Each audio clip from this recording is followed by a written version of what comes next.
आता बातमी आहे शेतकऱ्यांशी निगडीत धाराशिव जिल्ह्यातून। उमरगा तालुक्यातील मौजे पळसगाव येथील शेतकरी दिनकर गायकवाड पाटील हे दुसऱ्यांदा उपोषणाला सुरुवात केली आहे।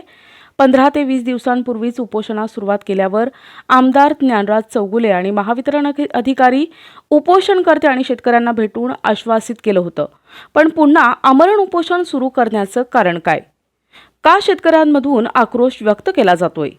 पाहूया सविस्तर वृत्त। उमरगा तालुक्यातील मौजे पळसगाव परिसरातील गावांना गेल्या काही महिन्यांपासून विद्युत पुरवठा खंडित आहे। ती सुरळीत व्हावी, 4 गावांना एक सबस्टेशन मंजूर करावं। महावितरण अधिकारी कर्मचारी शेतकऱ्यांच्या तक्रारींची दखल घेत नाहीत। महाराष्ट्र राज्यातील सर्व शेतकऱ्यांचं थकीत विद्युत बिल माफ करण्यात यावं आणि किमान 12 तास विद्युत पुरवठा सुरळीत देण्यात यावा।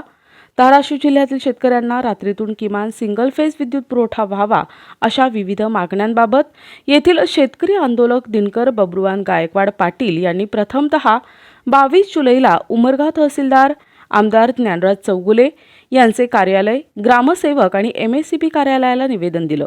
त्यानंतर 30 जुलैला उपोषणाचा इशारा देत 1 ऑगस्टला पळसगाव येथे या भागातील सर्व शेतकऱ्यांसह उपोषणास सुरुवात केली। उपोषणाच्या दुसऱ्याच दिवशी म्हणजेच 2 ऑगस्टला आमदार ज्ञानराज चौगुले आणि महावितरण अधिकारी यांनी उपोषणकर्ते दिनकर गायकवाड पाटील आणि स्थानिक सर्व शेतकऱ्यांची भेट घेऊन लेखी आश्वासन देत उपोषण सोडवलं, असं यावेळी आंदोलकांनी NTVशी बोलताना सांगितलंय। लाईट 3 ते 4 महिने मे पासून आपल्या शेतकऱ्याला लाईट दिलेली नव्हती। मे पासून लाईट बंद होती जवळपास। मे, जून, जुलै, ऑगस्ट महिन्यापर्यंत फक्त 1 महिना लाईट होती एवढ्या दिवसामध्ये। त्याच्यामुळे राग निर्माण झाला आमच्याविषयी। परत आमचं काय कारण काय तर सबस्टेशनचं पॉवर माहिती सांगत होते बाबा लाईट व्यवस्थित पॉवर नाही, हे नाही, ते नाही, अशा बऱ्याच घटना होत्या शेतकऱ्याविषयी। 12 तास लाईट आम्हाला दिवसा देण्यात यावं अशी मागणी होती। मग तुम्ही मागणी निवेदन दिलं, कोणाला दिलं निवेदन? तहसीलदारला दिलं, आमदारला दिलं, परत पोलीस स्टेशनला दिलं, विद्युत महामंडळाला दिलं। मग तुमच्या मागणीवर काय झालं? मागणीवर त्याने काही ठाम निर्णय थांबलेच नाही, म्हणून आम्ही परत उपोषणाला बसायची पाळी आली आम्हाला।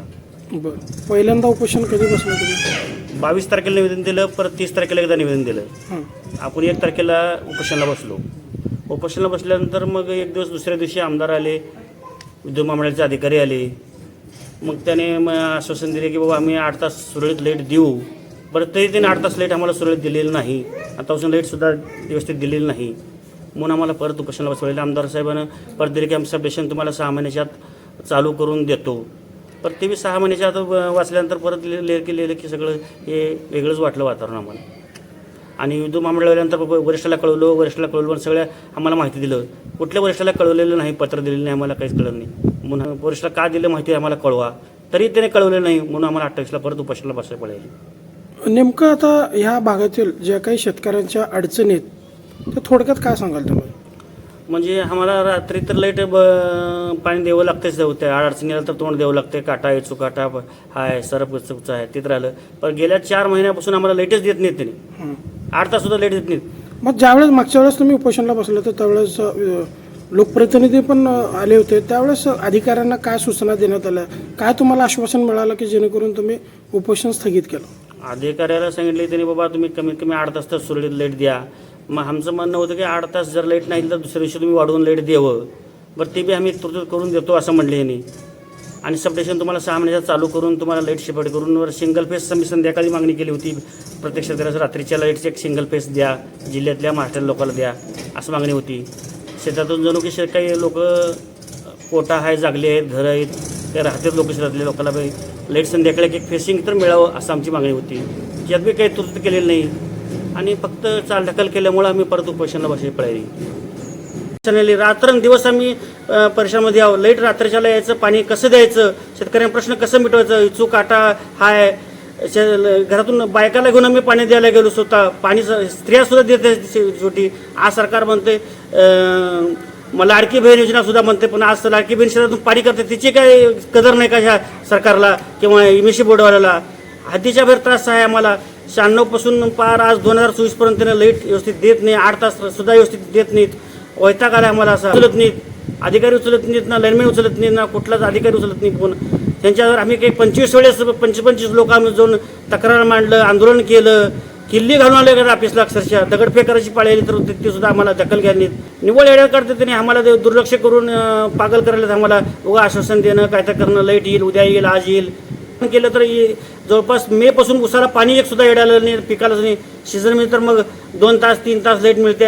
मग रब्बी पेरावं का पेरणी, शेतकऱ्यांना आज उद्या पेरणी करावं का करणे हा उद्देश आहे, ऊस लावावं का लावणे हा उद्देश आहे आम्हाला. वारंवार मागणी करून पाठपुरावा करूनही किमान 8 तासही वीज भेटत नसल्यानं शेतकऱ्यांमध्ये आक्रोश दिसून येतोय. तुमची लाडकी बहीण रात्रीच्या अंधारात विंचू काटात मार्ग काढत पिकांना पाणी देते. साहेब, या लाडक्या बहिणींची काळजी नाही का तुम्हाला, असा सवाल यावेळी सरकारला उद्देशून बोलत शेतकऱ्यांनी आपला आक्रोश व्यक्त केलाय. दिनांक 19 ऑगस्टला पुन्हा तहसीलदार आणि आमदारांना निवेदन देत 28 ऑगस्टपासून आमरण उपोषणास सुरुवात केली आहे. आमदार साहेब आल्यानंतर आमदार साहेबांना आम्हाला आश्वासन दिले की 6 महिन्यात सबस्टेशनची पूर्तता करू. बरं ठीक आहे, ते सबस्टेशनची पूर्तता करू म्हणल्या त्याचा काही विषय बाजूला राहिला. पण 8 तास लाईट देखील मिळत नाही आम्हाला रात्री व्यवस्थित. दिवसा तर सोडून द्या, पण रात्री मिळत नाही. एक वेळेस जर लाईट फॉल्ट झाली तर 4 दिवस लाईट फॉल्ट निघत नाही ह्यांच्या लाईनमॅनला. मग 4 दिवस गेल्यानंतर पुन्हा 1 दिवस आली लाईट, परत आणि 4 दिवस गायब. हे प्रकार कायमच आहे, 2-3 वर्ष झाले. त्याच्यामुळे आम्ही पेरणी देखील करू ना जरा सध्या शेतामध्ये रब्बीची. शेतात पाणी आहे, विहीर आहे, सगळं आहे शेतीला, पण लाईट नसल्यामुळे आम्ही काहीच करू शकत नाही. अशी अवस्था आहे आमची सध्या. प्रतिनिधी सचिन बिद्री, NTV न्यूज मराठी, धाराशिव, उमरगा.